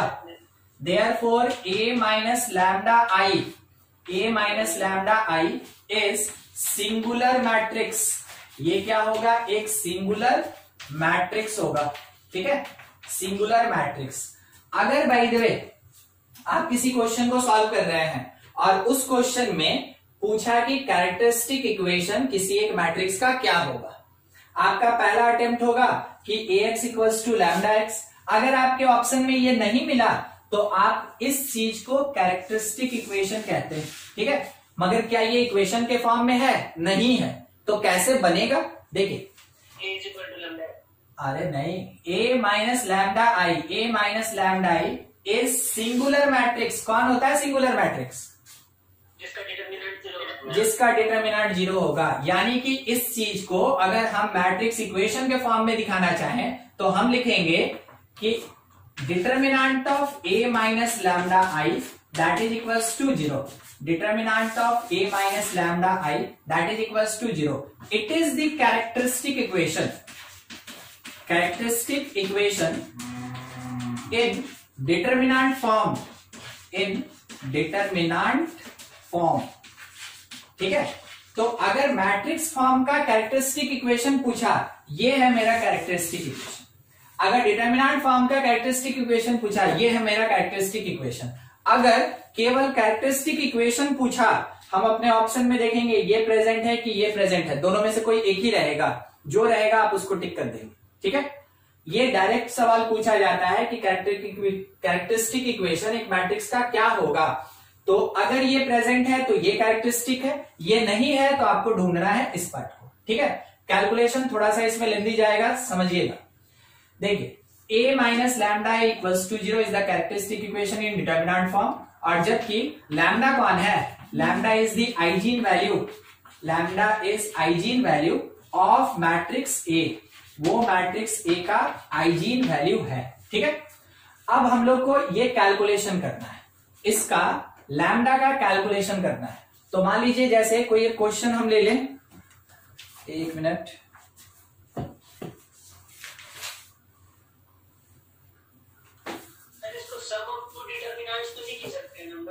ये नहीं नहीं, अब आप इसमें कुछ नहीं कर सकते, इसको ऐसे ही सॉल्व करना पड़ेगा, ठीक है। देखिए मान लीजिए जैसे क्वेश्चन ये दिया है कि matrix A is equals to 3x3 का है, 3x3 का है, 4 6 6 1 3 2 -1 -4 -3 ये दिया है। फाइंड आइजीन वैल्यू, बस सिंपल ये दिया है, फाइंड आइजीन वैल्यू। क्या होगा इसका आइजीन वैल्यू, वो हम लोग को कैलकुलेट करना है, ठीक है। आइजीन वैल्यू मतलब हमको क्या कैलकुलेट करना है, नहीं, आइजीन वैल्यू मतलब हमको सिंपल लैम्डा कैलकुलेट करना है। हाँ, फाइंड आइजीन वैल्यू, ठीक है, ये हमको निकालना है, यानी हमको लैम्डा निकालना है। हम आइजीन वैल्यू निकालना चाहते हैं तो हमको इस पीछे वाले कॉन्सेप्ट से क्या मतलब है, हमको कोई मतलब नहीं। हमको किससे मतलब है, इस वाले डिटरमिनेंट वाले कॉन्सेप्ट से मतलब है, क्योंकि यहीं पे एक कैलकुलेशन हो सकता है और बाकी जगह कैलकुलेशन नहीं हो सकता है। हम सीधा इस पे हिट करेंगे, ठीक है, सीधा इस पे हिट करेंगे कि determinant of a minus lambda I that is equals to 0, ठीक है। अब a में से लैम्डा आई को सब्ट्रैक्ट करेंगे, उसका डिटरमिनेंट निकालेंगे। तो डिटरमिनेंट ऑफ मैट्रिक्स A, तो मैट्रिक्स A लिखा है 4 6 6 1 3 2 -1 -4 -3, और इसमें से माइनस करेंगे लैम्डा आई। लैम्डा आई का मतलब हो गया लैम्डा 0 0 0 लैम्डा 0 और 0 0 लैम्डा, ये चीज, और ये पूरा पार्ट किसके इक्वल होगा 0, जबकि हम निकाल रहे हैं क्या डिटरमिनेंट, ठीक है। समझ में आया अरेंजमेंट कैसे होगा। अब ये वाला पार्ट आप थोड़ा सा क्लिक कर ले, फिर हम आगे बढ़े। वैसे बोर्ड पे देख लीजिए, अभी जितना लिखा है उसमें से कोई भी पार्ट जो नहीं समझ में आया तो पूछ लीजिए। लास्ट टॉपिक में दो ही चीज का ध्यान रखना है, एक आइजीन वैल्यू क्या होता है और एक कैरेक्टरिस्टिक इक्वेशन क्या होता है। हो गया ना? देखो अब हम लोग को कैलकुलेशन करना है। ये क्वेश्चन अगर आइजीन पूछ के छोड़ दिया तो बहुत छोटा, और अगर कहीं सॉल्यूशन मांग दिया तो ये क्वेश्चन बड़ा हो जाएगा। ठीक है, उस समय हम लोग को लीनियर इक्वेशन सॉल्व करना पड़ेगा। देखिए वहीं पे लास्ट कैलकुलेशन, डिटरमिनेंट ऑफ, ठीक है, डिटरमिनेंट ऑफ मैट्रिक्स का कैरेक्टर है 4 माइनस लैम्डा। देखते चलिए बस उसको। 6 6 आगे बोलिए। 1 3 माइनस लैम्डा 2 फिर बोलिए -1 हाँ -4 ठीक है, -3 -3 माइनस लैम्डा ये आ गया। और ये पूरा पार्ट किसके इक्वल? 0। हम लोग 3x3 का डिटरमिनेंट सॉल्व करने का तरीका सीखे हुए हैं। ठीक है, बस इसको सॉल्व करना है उसी तरीके से। तो 4 minus lambda time 4 minus lambda time ये इससे मल्टीप्लाई होगा। ठीक है, ये इससे मल्टीप्लाई होगा। मल्टीप्लाई कर दीजिए, क्या आ रहा है? ये मिल रहा है। अच्छा देखिएगा, अच्छा ये हम डायरेक्ट मल्टीप्लाई करना चाहते हैं। देखिए इसमें से माइनस कॉमन ले लें तो ये 3 प्लस लैम्डा होगा। 3 plus lambda 3 plus lambda 3 minus lambda क्या देगा?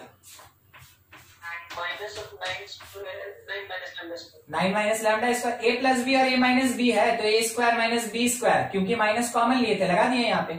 और ये कितना देगा? +8। खत्म इसका काम। -6 टाइम्स ये इससे मल्टीप्लाई होगा तो -3 माइनस लैम्डा, और ये इससे मल्टीप्लाई होगा +2। चलिए +6 टाइम, ठीक है, +6 टाइम्स -4, और ये +3 माइनस लैम्डा ना। हाँ नहीं माइनस लेंगे तो ये माइनस और ये माइनस प्लस हो जाएगा तो 3 माइनस लैम्डा पूरा आ जाएगा ना। ठीक है, चलिए ठीक, ये आ गया मेरे पास। और ये पूरा पार्ट किसके इक्वल? 0। देखिए इक्वेशन बन रहा है, किसका इक्वेशन बन रहा है? लैम्डा का। बस हमको उसी पे ध्यान रखना है।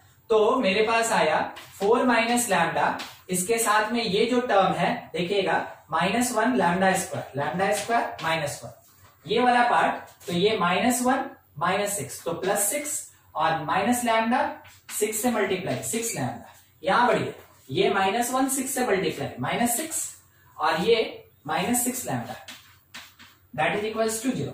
इक्वेशन है, इक्वेशन को थोड़ा सा और सॉल्व करते हैं, यहां मल्टीप्लाई कर लेते हैं। तो माइनस लैम्डा से lambda square minus lambda cube. ठीक है, उसके बाद ये इससे मल्टीप्लाई हुआ प्लस लैम्डा, ये आया 4 लैम्डा स्क्वायर, ये आया -4। ठीक है, आगे का ये 6 और -6 कैंसिल हो गया, ये लैम्डा और ये लैम्डा कैंसिल हो गया, दैट इज इक्वल्स टू 0। मिल गया इक्वेशन। थोड़ा अच्छे से अरेंज कर लें तो माइनस से मल्टीप्लाई करके lambda cube -4 lambda square minus lambda +4 is equals to 0। ठीक है, हमको इसको सॉल्व करना है, क्यूबिक इक्वेशन है, जो पॉसिबल प्रोसेस हो अप्लाई करके आप उसका वैल्यू निकाल लें। ठीक है, सबसे पहला चीज होता है हीट एंड ट्रायल, सबसे पहला होता है हीट एंड ट्रायल। दूसरा एक और चीज होता है कि अगर आपको कभी भी अल्टरनेट, देखिए पावर रेगुलरली डिक्रीजिंग है, और अगर अल्टरनेट तरीके से आपको वही कोफिशिएंट दिखता है अपोजिट साइन में, मतलब क्या बोले 1 -1 -4 देखिए मैग्नीट्यूड में सेम, साइन में अपोजिट, मैग्नीट्यूड में सेम, साइन में अपोजिट। तो वैसे केस में आप क्या करें, लैम्डा स्क्वायर कॉमन ले लें तो लैम्डा -4 -1 कॉमन ले लें, lambda -4 that is equals to 0। ये आया। अब यहां से लैम्डा स्क्वायर -1 एक ब्रैकेट का और लैम्डा -4 एक ब्रैकेट का इज इक्वल्स टू 0। लैम्डा क्या लैम्डा आया यहां से -1 +1 और यहां से 4, तो लैम्डा का कितना वैल्यू हो गया? 3। तो हम क्या कह सकते हैं, इस मैट्रिक्स ए का कितना आइजीन वैल्यू मिला? इस मैट्रिक्स ए का 3 आइजीन वैल्यू मिला। कौन कौन? -1 +1 और 4। ठीक है, यही मेरा आंसर होगा। चलिए, किसी को कोई डाउट है इसमें तो पूछ लीजिए, क्वेश्चन को थोड़ा और आगे बढ़ाएंगे।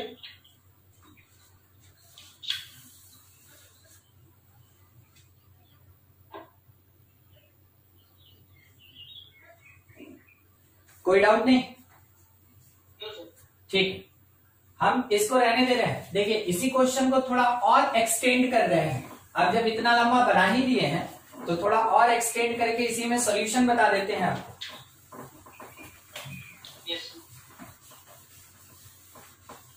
आफ्टर आइजीन वैल्यू सॉल्यूशन अगर पूछा जाएगा तो आप कैसे बनाएंगे? क्वेश्चन में ये मेंशन रहेगा also find solution of characteristic equation. ठीक है, कैरेक्टरिस्टिक इक्वेशन, जो कैरेक्टरिस्टिक इक्वेशन होगा उसका सॉल्यूशन फाइंड कीजिए। तो सॉल्यूशन फाइंड करना मतलब हमको क्या फाइंड करना है? हमको फाइंड करना है एक्स वाई जेड, एकदम ठीक। अब क्या तरीका होगा? आइजीन वैल्यू तो निकालना ही पड़ेगा, इसके बाद का क्या तरीका होगा वो बता रहे। With lambda is equals to पहला eigen value -1, with lambda equals to पहला आइजीन वैल्यू -1। आप ये लिख सकते हैं कि जो कैरेक्टरिस्टिक इक्वेशन था उसके लिए मेरे पास a minus lambda I in matrix form क्या होगा। तो यहां पे हम लोग एक लिखे थे, वो रहा ऊपर, ठीक है, यही था ना a माइनस लैम्डा आई। अब इसमें लैम्डा के जगह पे आपको क्या पुट करना है? -1। लैम्डा के प्लेस पे क्या पुट करेंगे? -1 लिखते चलिए, मगर ध्यान रखिएगा हम यहाँ मैट्रिक्स लिख रहे हैं। 4 माइनस ऑफ -1 5 6 6, फिर उसके बाद 1 3 + 1 4 2 -1 -4 लैम्डा के +2 लैम्डा के प्लेस पे -1 पुट कर दीजिए। ठीक है, लैम्डा के प्लेस पे -1 पुट कर दीजिए, बन गया इक्वेशन। अब ये जो मैट्रिक्स बनाना, मैट्रिक्स का क्या यूज? अकेला मैट्रिक्स कौन से काम का? तो देखिए, इसमें से आप फर्स्ट रो लेंगे, इसमें से आप सेकंड रो लेंगे और उसको यूज करके आपको इक्वेशन बनाना है। फर्स्ट और सेकंड रो ही प्रेफर्ड होता है, तो आप फर्स्ट और सेकंड रो यूज करके इक्वेशन बनाएंगे।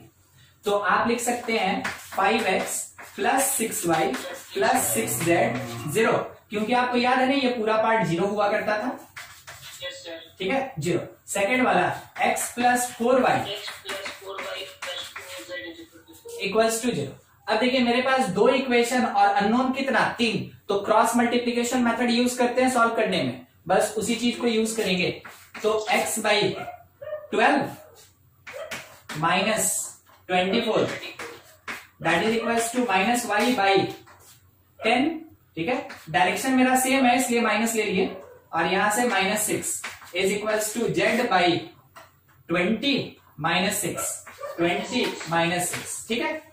अब इस पार्ट को सॉल्व किए तो x/-12 इज इक्वल्स टू, हाँ तो -4 लिख सकते हैं नीचे, इज इक्वल्स टू z/14। क्योंकि सब किसी कॉमन नंबर से कैंसिल हो रहा है तो करके सॉर्ट कर लेंगे। किससे काटे हैं? -2 से, -2 से कैंसिल कर रहे हैं, ठीक ना, -2 से कैंसिल कर रहे हैं। तो x/6 equals to y/2 is equals to z/-7। अब देखिए इसका क्या रोल होता है ना, कि ये पूरा का पूरा पार्ट किसी कांस्टेंट के बराबर होता है, रेशियो बराबर है ना, तो वो किसकी? कांस्टेंट के बराबर होगा। आपको कांस्टेंट यूज करने का जरूरत ही नहीं है, आपको डायरेक्ट आंसर देना है। Therefore x is equals to 6, y is equals to 2 और z इज इक्वल्स टू -7। क्यों जरूरत नहीं है उस कांस्टेंट का? तो देखिए ये जो पूरा का पूरा पार्ट है, अगर आपको याद हो तो वो XYZ मैट्रिक्स x के बराबर था, और अगर ये 0 हो गया तो सोचिएगा KX, KY, KZ में से K कॉमन निकाल दिए और ये K इधर चला गया तो खत्म हो गया। तो हम तो वही चीज लिखे ना कि x, y और z होगा वैल्यू, इसलिए आपको यहाँ पे जो कॉमन मल्टीप्लायर होता है, जो रेशियो एक कांस्टेंट होता है, उस कांस्टेंट को यूज करने का जरूरत ही नहीं है, क्योंकि वो अपने आप में कैंसिल हो जाएगा। तो विदाउट कांस्टेंट आप x, y, z का कुछ ये वैल्यू बता सकते हैं। ठीक है, ये एक कैरेक्टरिस्टिक इक्वेशन का सॉल्यूशन आया कौन से बेसिस पे? Lambda equals to -1। ऐसा कितना सॉल्यूशन आएगा? ऐसा 3 सॉल्यूशन आएगा। ये मेरे पास कौन है? ये मैट्रिक्स x है, अगर आपको याद हो तो ये मैट्रिक्स x है, और उसमें कौन कौन आएगा, 6, 2 और माइनस। बस दूसरा कैलकुलेशन लैम्डा इक्वल्स टू 1 से करना है और तीसरा कैलकुलेशन लैम्डा इक्वल्स टू 4 से करना है। ठीक है, तो अगर सारा सॉल्यूशन मांग लिया तो क्वेश्चन काफी बड़ा हो जाएगा। और अगर आपसे पूछता है कि लीस्ट आइजीन वैल्यू के लिए सॉल्यूशन बताइए क्या होगा, तो आप खुद से डिसाइड कर लेंगे कि कौन लीस्ट है कौन ग्रेटेस्ट है, और उसके बेसिस पे आपको यहाँ कैरेक्टरिस्टिक इक्वेशन सॉल्व करके दे देना है। ठीक है, देखिए कुछ डाउट है तो पूछ लीजिए इसमें, बस ठीक है, समझ में आ गया। अच्छा, आगे आप घर पे ही है ना ये काम कर लीजिएगा। ठीक है, मतलब आप जहां इसको नोट किए हैं या फिर याद रखिएगा, also find solution for lambda equals to 1 and 4। घर पे आप खुद से सॉल्व कर लेंगे इस तरीके से। छोटा छोटा बात जरूर ध्यान में रखिएगा, अगर आप वो भूल गए, जैसे ये के हटाना अगर आप भूल गए तो फिर आप खुद से फंस के रह जाइएगा कि मेरा तो आंसर ही नहीं आ रहा है। तो आपको समझ में आया ना क्यों के हटा दिए, क्योंकि वो कॉमन होके 0 की तरफ चला जाएगा इसलिए। ठीक है, चलिए ठीक है। देखिए आज डिटर्मिनेंट नहीं स्टार्ट करेंगे, तो एक छोटा सा पार्ट बस हम आपको ये बता दें, वो एक्चुअली में डिटर्मिनेंट में ही पढ़ते हैं, मगर हम चाहे तो उसको मैट्रिक्स में यूज कर सकते हैं। बस एक छोटा सा पॉइंट है, डिस्कस कर लें ताकि बोलने के लिए रह जाए कि हाँ मैट्रिक्स मेरा पूरा खत्म हो गया। ठीक है, नहीं तो नहीं होता, मन में एक छोटा सा हिचक रह जाता है, और ये वाला हाँ कि मान ले रहे कभी कोई पूछ दे, जैसे जब हम रैंक नहीं पढ़ाए थे, रैंक का इतना डाउट आता था मेरे पास, फिर उसके बाद जब हम इमेज नहीं पढ़ाए थे, इमेज का भी पहले डाउट आता था। ठीक है, मगर जो हम पढ़ा रहे थे उसमें से कोई डाउट नहीं आ रहा आपका, ये चिंता का बात है। कहीं आप नहीं बना रहे हैं, ये थोड़ा सा हमको है ना शक हो जाता है, करना पड़ता है। ठीक है, और अगर सब बहुत बढ़िया से बन रहा है तब तो उससे अच्छा और कुछ हो ही नहीं सकता है। ठीक है, तो देखिएगा जो पढ़ाए हैं अगर उसमें सब बढ़िया बन जाता है तो बोल दीजिएगा कि हाँ बन गया सर, और नहीं तो उसको जरूर रखिएगा, किसी भी क्लास में पूछ लीजिएगा। अब जैसे डिटर्मिनेंट पढ़ेंगे ना जब हम लोग अगले क्लास से, तो उसमें आपको मैट्रिक्स तो बोल दिया गया कि पूरा खत्म हो गया। अब मैट्रिक्स का कोई भी क्वेश्चन बनाइए, उसमें अगर कुछ डाउट हुआ तो आप आराम से लाके हमसे पूछ सकते हैं, क्योंकि सर तो बोल दिए कि मैट्रिक्स ओवर, तो अब हमको मैट्रिक्स में सब बनाना है। ठीक है, अब मेरे पास कुछ नहीं बचा है कि सर बताएंगे तब हम बनाएंगे। अब आपको सब पढ़ा दिया गया मैट्रिक्स, आप पूरा बनाते चलिए। ठीक है, डिटर्मिनेंट होते होते पूरा का पूरा मैट्रिक्स सॉल्व कर लीजिएगा। देखिए क्वेश्चन क्या है, if matrix A equals to sin square x minus tan x minus tan x, यहां पे लिखा है x और इस पोजीशन पे लिखा हुआ है sin 2x। ठीक है, क्वेश्चन क्या बोला, find limit x tends to 0 a by x।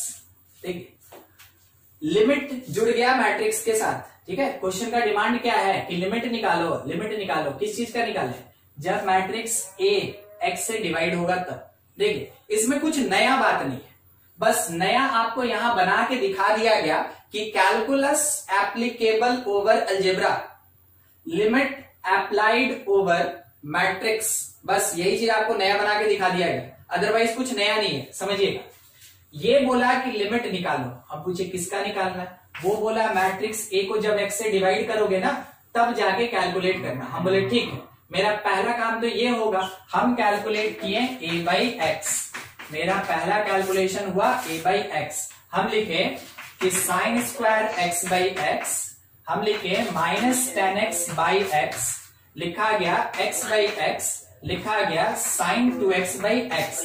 ये चीज हम लोग बहुत स्टार्टिंग में पढ़े थे कि अगर एक मैट्रिक्स को किसी कांस्टेंट नंबर से मल्टीप्लाई या डिवाइड करते हैं तो उसका पूरा का पूरा जो भी वैल्यू होगा, एलिमेंट होगा, सब उससे डिवाइड या मल्टीप्लाई होता है। वही चीज किए ना, कहां कुछ नया है, अभी तो यही है। अब आगे limit x tends to 0 matrix a by X निकालने जा रहे हैं, तो अगर लिमिट इस पे लगा यानी लिमिट पूरे मैट्रिक्स पे लगा, मतलब लिमिट हर एक एलिमेंट में लगा, तो मेरे पास पहला element limit x tends to 0 sine square x by x, limit x tends to 0 minus 10x by x, फिर लिमिट x टेंड्स टू 0, ये तो 1 हो गया, और फिर लिमिट x टेंड्स टू 0, ये है साइन 2x बाई x। अब ये सारा चीज हम लोग 11 क्लास के लिमिट में पढ़े हुए हैं, ठीक है, सॉल्व कैसे करते हैं। हाँ, बस उसी के तरीके से एक साइन x के साथ मिलके 1 दे देगा, क्योंकि हम लोग ये जानते हैं ना कि लिमिट अगर x टेंड्स टू 0 हो तो साइन x बाई x क्या होता है, 1 होता है। एक तो चला जाएगा, एक बच जाएगा, तो क्या आया मेरे पास आया लिमिट x टेंड्स टू 0, एक साइन x बच गया, एक साइन x बाई x 1 हो गया। यहाँ पे tan x बाई x 1 होता है तो -1, यहाँ पे 1 है, यहाँ पे साइन 2x बाई x, तो एंगल सेम करने के लिए 2 से मल्टीप्लाई डिवाइड, इतना पार्ट 1 दे दिया, बच गया क्या 2, ये क्या होगा वो वाला 0 होगा। अरे ये इनडिटर्मिनेट फॉर्म है ही नहीं कि हमको सॉल्व करना है, ये इनडिटर्मिनेट है ही नहीं। अगर इनडिटर्मिनेट नहीं है तो x का वैल्यू 0 पुट करेंगे, और साइन 0 कितना होता है, 0 होता है। तो मेरे पास फाइनली आंसर आया 0, -1, 1 और 2। तो अगर लिमिट अप्लाइड हो, ठीक है, अगर लिमिट अप्लाइड हो किसी मैट्रिक्स पे तो आप कुछ इस तरीके से सॉल्व करेंगे, ठीक है। हाँ, क्लिक कर लें इसका, फिर हम आगे बढ़े। हो गया? हाँ ठीक। इसमें लिमिट अप्लाई होता है, इसमें इंटीग्रेशन नहीं लगता है, मगर जो डिटर्मिनेंट होता है ना उसमें इंटीग्रेशन भी लगेगा, उसमें समेशन भी लगेगा, उसमें मल्टीप्लीकेशन वाला एक नोटेशन होता है, अगर आपको याद हो, बड़ा सा पाई, ठीक है, कैपिटल पाई ही कहते हैं इसको, ये भी एप्लीकेबल होता है। उसके साथ उस पे लिमिट तो खैर लगता ही है, फिर डिटर्मिनेंट का डिफरेंशिएशन भी होता है। तो डिटर्मिनेंट के साथ सब होता है, मगर मैट्रिक्स के साथ सब नहीं होता है, इसमें एक लिमिट लगता है। कुछ पॉइंट्स और मेंशन कर ले फिर खत्म किया जाए। कुछ प्रॉपर्टीज लिख लेते हैं हम, है ना, प्रॉपर्टीज ऑफ आइजीन वैल्यू, ठीक है, लिख लीजिए।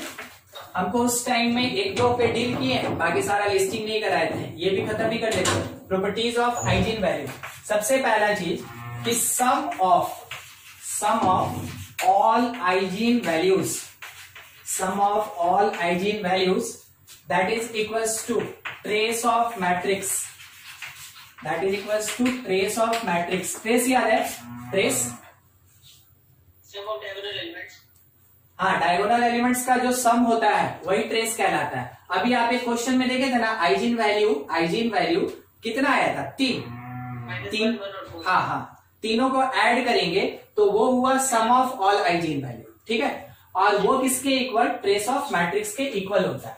ये सब पॉइंट्स आपको डायरेक्ट क्वेश्चन बनवाएगा, सॉल्व करने का जरूरत नहीं पड़ेगा। दूसरा पॉइंट है product of all eigen values, that is equals to determinant of matrix, that is equals to determinant value of matrix। Matrix का जो डिटर्मिनेंट वैल्यू होगा वो उसके आइजीन वैल्यू के मल्टीप्लीकेशन या प्रोडक्ट के इक्वल होता है, ठीक है। Third, if a matrix A has eigen value, अगर इसका आइजीन वैल्यू लैम्डा है, हैज आइजीन वैल्यू लैम्डा, तो क्या होगा, देन पहला चीज A inverse has eigen value, A inverse का eigen value lambda to the power -1 या 1 लैम्डा लिख लें, ये होता है, ठीक है। दूसरा, then eigen value of A transpose has eigen value, A transpose has eigen value lambda, same होता है, तो ट्रांसपोज और मैट्रिक्स का आइजीन वैल्यू सेम होगा। अगला, ए टू दी पावर n, ठीक है, कोई भी पावर, जैसे a² a³ a का पावर 4, ये सब होता है ना, बस उसी तरीके का a to the power n has hygiene value is equals to lambda to the power n, ठीक है, lambda to the power n। और कोई बच रहा है ना, एक बच रहा है, क्या बच रहा है, k into a constant into matrix has hygiene value is equals to k lambda। बस अगर मैट्रिक्स में किसी कांस्टेंट से मल्टीप्लाई हुआ तो उसका जो आइजीन वैल्यू होगा वो पहले वाले मैट्रिक्स के आइजीन से मल्टीप्लाइड होगा, ठीक है। यानी मैट्रिक्स ए का आइजीन लैम्डा था तो के ए का आइजीन के लैम्डा होगा। 3a का आइजीन क्या होगा, 3 लैम्डा। 3a का आइजीन वैल्यू क्या हो जाएगा, 3 लैम्डा हो जाएगा, ठीक है।